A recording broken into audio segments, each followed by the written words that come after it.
The Oklahoma City Thunder are looking to just add one more piece to their current roster to actually be called championship contenders and believe that they can win the 2025 NBA Finals.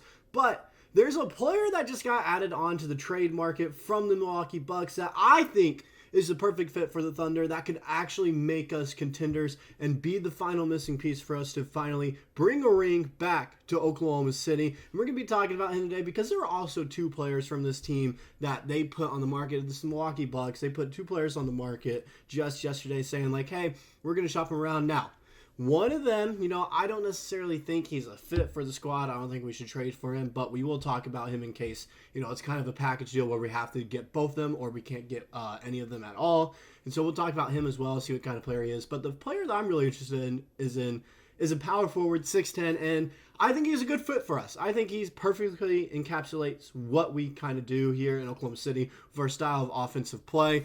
And the guy we're talking about here, it's Bobby Portis. All right, Bobby Portis and Pat Connaughton are available on the trade market per Mike Scotto. Rival executives have also come away with the sense that Bobby Portis and Pat Connaughton are available on the trade market if Milwaukee can make a notable win-now upgrade. Both players, however, have been mentioned as possible trade candidates in the past, and nothing has come of it. Portis finished as a Sixth Man of the Year finalist for the second straight year. And so I think he's a good addition to the team. I do. I think he'd be great for us on the squad. It just comes down to, can we put together a package that the Bucks would be willing to take, to trade for him? Because I feel like we could offer a lot of win-now players for the Bucks. So I don't know if they're trying to just clear up some cap space so they can go and sign someone, or what the deal is going on there in Milwaukee. If they're looking like, okay, maybe we're going to trade them, and then maybe we can put together a package to trade for someone else, or go out there and sign a big name in free agency. Because there are a few names out there that are quite interesting. There are. But first, we're going to go ahead, look at the players, look at the stats, kind of break it down, what they would be bringing to the squad. And so the first player we're going to talk about here is Bobby Portis, of course, who I think is a great fit for the Thunder. All right, I think it'd be the perfect move for us. Okay, 14 points per game, 7.4 rebounds, 1.3 assists. Not really getting a lot of blocks per game, almost a steal per game, which kind of caught me off guard. Less than 2 turnovers at 1.1, 2.3 fouls per game, 50% from the field, and 40% from behind the three-point line. He's 6'10", 29 years old, reaching the prime of his career. He's right where he's going to be his best. He shoots 40% on corner threes. 98% of his threes are assisted, so a bunch of pick and pop are sitting in the corners, drawing in defenders. And then 26% of all his shots are threes. So it's not like he's going to be taking a ton of three-point shots. That's not the case. He's not really going to be doing that. It's a lot of, okay, I'm going to make sure I go down in the mid-range, bang down low, but I can shoot the three ball every now and then, and I can make them, is what his kind of game says for us. And we love the three ball, all right? We were number one in three-point percentage last year as a team. We shot the three ball a good amount as well. You noticed some games where we were kind of relying on that because we noticed we were hot behind the arc. And so I think it adds a great great for his position three-point shooting wise. He's a good three-point shooter. He's efficient from the field. He gets rebounds, which is great for us at 6'10", 7.4 boards per game as a six-man. That was great for Bobby Portis. It's great. It would be a great addition to the team. Give us a big man coming off the bench, or even if you want to, you can throw him in the starting lineup, because I feel like that would work because it moves J-Dub back down to the 3, Dort at the 2, Shai at the 1, Chet at the 5, Portis at the 4. And so there's a lot of kind of versatility with Portis on the team. Caruso would be our 6th man coming off the bench. And then you could also flip it around if you want to go with a little bit of a smaller lineup. Have Caruso start at the 3, Dub at the 4, Chet at the 5, Portis as our 6th man coming off the bench. So it could be a good situation that we have going on with kind of the versatility of the position needs that they both can fill. And Portis, like I mentioned, his style of game, I feel like it's a perfect fit for the Thunder. I think it's that piece that we really could be missing to be a contender and make it to the finals. I think he is the missing piece when you look at everything he brings to the table.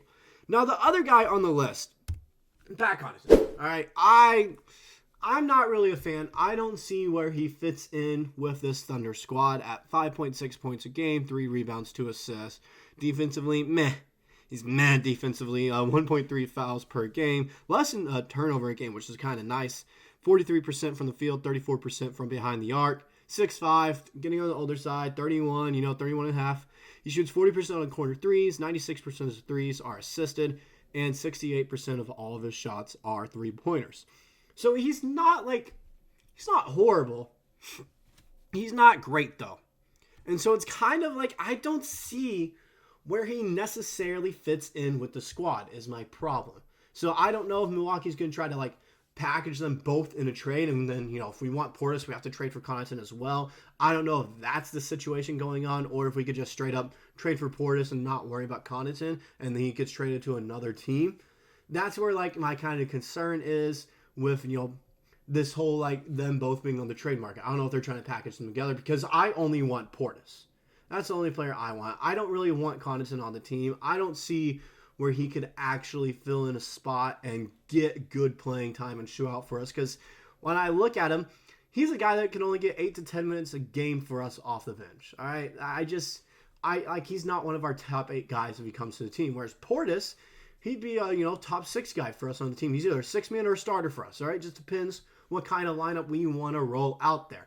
So it's just interesting to look at it that way. It's Pat Connaughton, he doesn't really have a spot on the team, but we might have to trade for him if we want Portis, because they might be like, okay, well, we want to trade them both. We want to put them both in a package.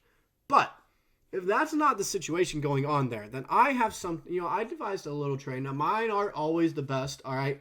They're not always the greatest trade, but I put together something that I think could possibly work out to get Bobby Portis if they're looking to just clear up some cap space, or, just maybe they're not necessarily in win now because, Giannis is a little disgruntled. Dame's a little disgruntled from last season as well. They didn't really play the best that they should have. They got eliminated in the first round. So a little trade package that I put together is this one right here, all right? We send them over, Kenrich Williams, Ousmane Dieng, a first-round pick from 2025, second-round pick from 2026, and another one from Golden State in 2026, all right? So 3 picks, 2 of them second-rounders, and 2 players that realistically, if we add Bobby Portis to the team and, get another solid guy through the draft, both these guys wouldn't get much time, so it might be better off just sending them away. All right, and it'd probably be best for Ousmane Dieng to go over to the Bucks as well to develop and learn under Giannis or someone like that, whereas he doesn't really have anyone to mentor him over here in OKC. And then in return, we get Bobby Portis and their second-round pick from Portland this year, the 33rd overall pick, because there are some fringe guys that are a lot of project guys in this draft that I have going, late first round, early second round.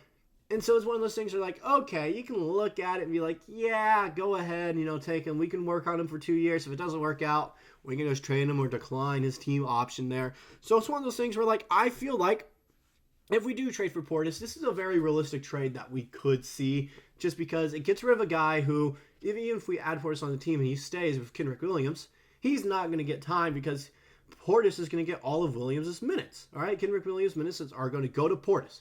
Ousmane Dieng, he's going to be another two-way guy for the Thunder who just keeps on splitting time in between the NBA and G League. And when he does come to the NBA, he's playing against the other team's scrubs when we're up or down by 30 points. And so he's not really getting valuable time on the court. And it's going to be like one of those Giddey situations where it might be best for the player in general as well to go to another team. When you look at it, Ousmane Dieng, he has a ton of potential. It's not going to be realized on this Thunder team. And I don't think Presti is willing to take a chance for our backup big and, potentially, starting power forward in Ousmane Dieng this season with a guy who's barely played in the league. I don't think Presti would do that. He'd rather get someone that's established. All right, and that's where Bobby Portis comes in. So it might be best to trade him. And of course, if you really want to sweeten up the deal and for sure get him, you throw in the load of draft picks that we have with that first rounder and 2 second rounders, because realistically, we're probably not using those second rounders. And we have over the next 2 drafts, I think 11 picks, 11 or 12 through the first and second round. So we're going to need to get rid of them because we're not going to be bringing in 6 guys through the draft each season. All right, each offseason, we're not going to be doing that. So we got to get rid of them. So it might be good to sweeten up the deal and for sure get it done. And we might be able to be the team that can offer the best package for the Bucks and get Bobby Portis. Like I mentioned, though, the only worry about it is if we have to also trade for Pat Connaughton, because I just don't see a spot for him on the team. That's the only time that's the only thing that gets me worried about potentially trading for Portis is we also have to take on Connaughton. He has a small contract, all right? It's not a big contract. I think it's 2 years, 7 or 8 million, 2 years, 7 or 8 each year, I believe, something like that.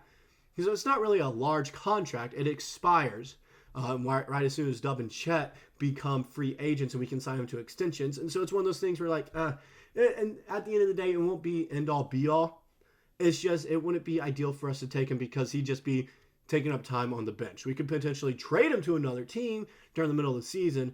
And so that'd probably be what we do if we have to take Connaughton as well. And like I mentioned as well, this kind of point with this trade, both those players are just on 2 years left of their contract. As soon as their contract expires, we can re-sign Dub and Chet and give them extensions. So it works out perfectly for us. Instead of taking a 1-year rental for someone for a superstar or, having to re-sign one of those superstars that we trade for, like a Lauri Markkanen, and then have to give up either Chet or Dub. With this option, it gives us a 2-year championship window with those guys to re-sign Dub and Chet before, they kind of walk away. Because I don't think we re-sign them, especially if we're going to try to keep Caruso for the long term like it seems. But that's really all I got for this video. Let me know what you guys think down in the comment section. If you guys think Portis is a great addition to the team, or if you think the opposite, if you think I'm just full of it and it's actually, a horrible idea. Because I really like Portis. I think it'd be a good addition. I think it's that piece we're missing, all right? I think it is. But you guys might have a different opinion, so let me know down in the comments, and I'll see you guys in the next video.